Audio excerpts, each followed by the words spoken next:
တနင်္လာသားသမီးကျွန်တော်ရဲ့မိတ်ဆွေများအားလုံးမင်္ဂလာပါနော်တနင်္လာသားသမီးများအတွက်ပတ်စဉ်တောက်ကြနေညနေ6 နာရီမှာပုံမှန်တင်ပေးနေကြဖြစ်တဲ့ဒုက္ခကျေပွင့်တဲတော်နမိတ်ကိုတဲတော်က9ကတ်ချပြီးတော့ကံကြမ္မာဖတ်ကြားပေးတာဖြစ်ပါတယ်ဟောတဲ့စီစဉ်လေးမစတင်ခင်မှာကျွန်တော်ရဲ့မိတ်ဆွေတွေကိုယူတော်မင်္ဂလာချမ်းကနေကောင်းမြတ်တဲ့သတင်းစကားလေးတွေပါကြတာပါနော်ကျွန်တော်တို့ယူတော်မင်္ဂလာချမ်းကဗုဒ္ဓဦးနေ့ရလွဲပြီးတော့ကျန်တဲ့ရက်တွေမှာပိတ်ရမရှိဖွင့်ပါတယ်ယူတော်မင်္ဂလာချမ်းမှာနေ့လိုက်9ရက်သားသမီးများအတွက်အခမဲ့ပြုလုပ်ပေးတဲ့ရေဒီယာကြီးတွေကိုကျွန်တော်ပြောချင်ပါတယ်။နံပါတ်1ကတနင်္ဂနွေနေ့မနေ့8 နာရီမှာခင်မွန်းကြီး10ပါးအလှရေဒီယာပွဲရှိပါတယ်။နောက်စနေနေ့နဲ့အင်္ဂါနေ့မနေ့8 နာရီမှာတော့နဝင်းပွဲရေဒီယာကြီးရှိတယ်။အင်္ဂါနေ့ညမှာဆိုရင်တော့ဓာကြီး4ပါးအလှရေဒီယာပွဲရှိပါတယ်။ကြာသပတေးနေ့မှာခေါင်းစင်းမင်္ဂလာရေဒီယာပြုလုပ်ပေးပါတယ်။တောက်ကြနေ့မနေ့8 နာရီမှာတော့တရားပွဲရေဒီယာပြုလုပ်ပေးပါတယ်။အဲ့ဒီရေဒီယာတွေကိုမြည်သူမဆိုလာပြီးတော့အခမဲ့ပြုလုပ်ဆောင်ရွက်နိုင်ပါတယ်နောက်တစ်ခုကကျွန်တော်တို့ဒီယူရောမင်္ဂလာချမ်းအကြောင်းမျိုးနဲ့မလာရောက်နိုင်တဲ့လူတွေရှိတယ်သူတို့တွေကဘယ်လိုလုပ်ရမလဲဆိုရင် Viber ကနေပြီးတော့ဆက်သွယ်ပြီးတော့ဟောသတင်းလေးတွေမှာယူနိုင်ပါတယ်ကိုယ်တိုင်ဗေဒင်တက်လောကီပညာတတ်တွေကိုသင်တန်းတက်ရောက်ခြင်းနဲ့ဆိုရင်တော့လစဉ်1 ရက်နေ့တိုင်းမှာဗေဒင်သင်တန်းရှိပါတယ်သင်တန်းကာလ8 ရက်ဖြစ်ပါတယ်အဲ့တော့မြည်သူမဆိုသင်တန်းလာပြီးတော့တက်ခြင်းတပါဆိုရင်လည်းတက်လို့ရပါတယ်နော်အဲ့တော့ကျွန်တော်တို့တင်းလာသားသမီးတွေတွေကံကြမ္မာဆက်လက်ပြီးတော့ဖတ်ကြားပေးမှာဖြစ်ပါတယ်တင်းလာသားသမီးတွေတွေကြာလာတဲ့တေရောနမိတ်ကကြတော့ဒုံနှစ်ချောင်းဆိုတဲ့နမိတ်ကြတာပေါ့နော်လက်တစ်ဘက်ကကဘာလုံးကိုကင်ထားတာပါလက်တစ်ဘက်ကဒုံချောင်းတစ်ချောင်းကိုကင်ထားတဲ့သင်္ကေတနမိတ်ပါအဲ့တော့တင်းလာသားသမီးတွေဒီကာလမှာအဓိကလူမျိုးကြားလို့ဘာသာကြားလို့နိုင်ငံခြားတိုင်းပြည်တွေနဲ့ဆက်သွယ်ချိတ်ဆက်ပြီးတော့လောက်ကင်ဆောင်ရွက်ရတဲ့ကိစ္စတွေမှာဖြစ်ထွန်းတတ်တဲ့အောင်မြင်တတ်တဲ့ကံစားတာမျိုးရှိပါတယ်။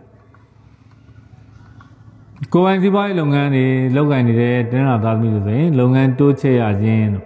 ့အလုံးမှာတိုးတက်ခြင်းအောင်မြင်ခြင်းတွေကြုံရတတ်တဲ့အပြိုင်ဆိုင်တွေကိုအနိုင်ရမယ်အချိန်ကာလတစ်ခုလည်းဖြစ်ပါတယ်။ဒီကတော့နိုင်ငံခြားခရီးသွားဖို့အတွက်ကြိုးစားအထောက်နေတဲ့တင်းလာသားသမီးတွေအတွက်ထူးထူးခြားခြားအကျိုးပေးပြီးတော့ကံကောင်းပြီးတော့အောင်မြင်သွားမယ်အချိန်ကာလမျိုးဖြစ်ပါတယ်။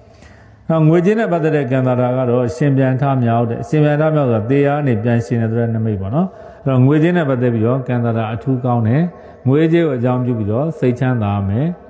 အရစရာကြီးတဲ့ငွေတွေရမယ်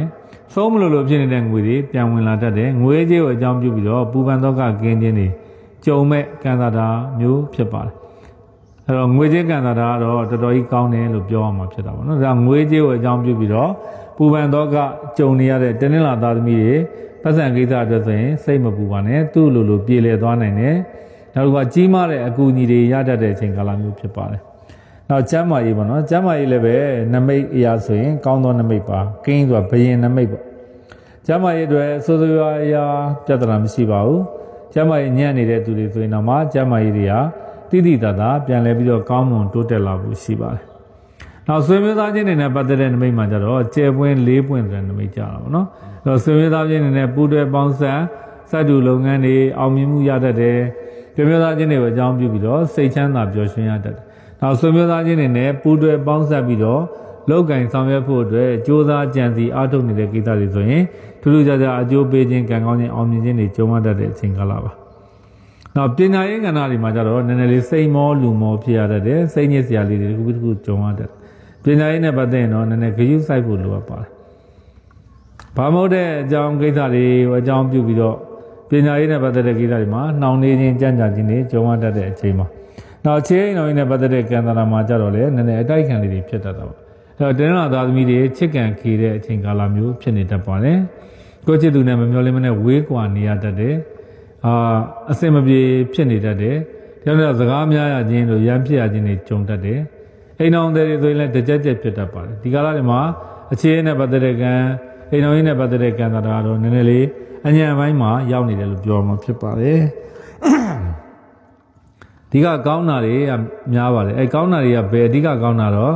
စီးပွားရေးရဲ့အလုပ်အကိုင်နဲ့ပတ်သက်တဲ့ကိစ္စတွေကံတာကောင်းတယ်ဒီနံပါတ်2ကငွေကြေးဆုံးရှုံးနှင်းမြုပ်နေတဲ့လူတွေငွေကြေးနဲ့ပတ်သက်ပြီးတော့ပူပန်တော့ကရောက်နေတဲ့လူတွေဆိုရင်တော်တော်လေးကောင်းပါတယ်အဖက်ဘက်ကနေအစဉ်ပြေခြင်းတို့ကံကောင်းခြင်းတွေစိတ်ချမ်းသာခြင်းတွေရရှိတတ်ပါတယ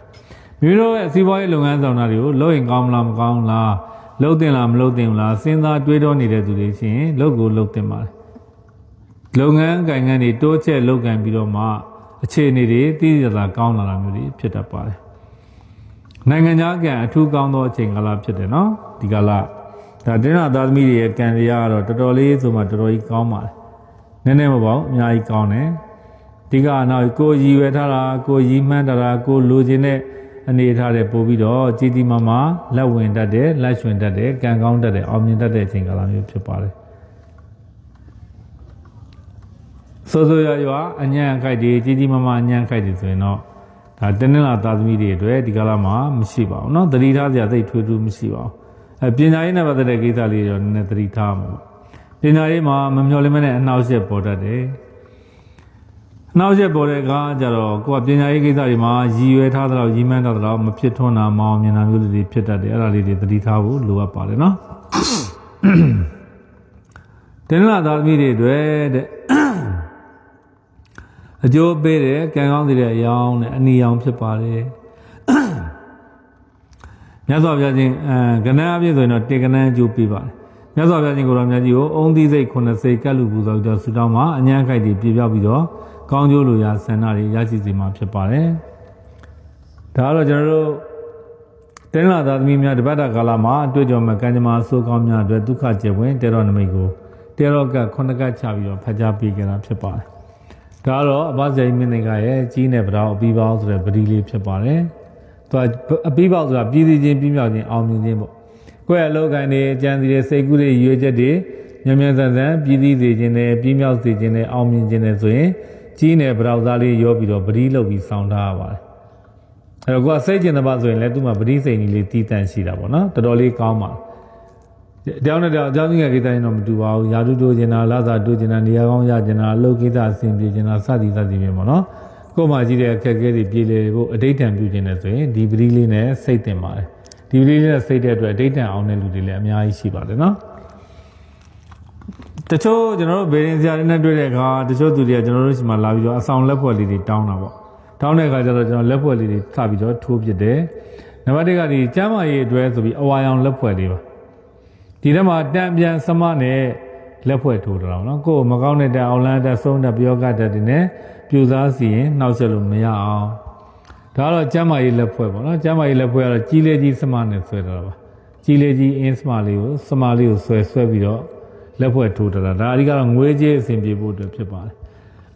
ဒါကတော့အခြေအနေတော်နဲ့ပတ်သက်တဲ့ကံကောင်းဖို့အတွက်ပြုလုပ်တဲ့ချစ်သူအခြေအဆင်ပြေတဲ့အင်းလေးတွေဖြစ်ပါတယ်ဒါတော့ဈေးဆိုင်တွေစိုးဆိုင်တွေစားသောက်ဆိုင်တွေအတွက်ပြုလုပ်ပေးထားတဲ့ဝါစိမ့်နီစမဖျောင်းနိုင်ဖြစ်ပါတယ်။ဒီကတော့ဈေးအောင်ကောင်းဖို့လို့လူစီကားဖို့လို့ဈေးအောင်ကောင်းဖို့လူစီကားဖို့နောက်တစ်ခုကကျွန်တော်တို့ခဏရဒါတော့ကျွန်တော်တို့ဝါစိမ့်နီအင်းစမဖျောင်းနိုင်ဖြစ်ပါတယ်။ဈေးဆိုင်တွေစိုးဆိုင်တွေစားသောက်ဆိုင်တွေလုပ်ငန်းတွေအတွက်ငွေပေးငွေယူနဲ့ပတ်သက်တဲ့လုပ်ငန်းတွေအတွက်အဓိကပြုလုပ်ပေးထားတဲ့ဝါသိန်းဖျောင်းနိုင်တွေဖြစ်ပါတယ်ဒါကတော့ယရနာဒီပန်ဆိုတဲ့ဖျောင်းနိုင်တွေဖြစ်ပါတယ်ဒါတော့အဆောင်ဆလွဲတဲ့အဆောင်ယောက်ျားလေးတွေမိန်းကလေးတွေစောင်းလို့ရအောင်ဆလွဲလေးလုပ်ပေးထားတာဖြစ်ပါတယ်အဲ့တော့ကျွန်တော်ရဲ့မိတ်ဆွေခုနှစ်ရက်သားသမီးအပေါင်းကိုကျမ်းမာစိတ်ချမ်းသာလူရဆန္ဒပြပါစေလို့ယူတော်မင်္ဂလာချမ်းနေလိုက်လဲဆုတောင်းမေတ္တာပို့သလိုက်ပါတယ်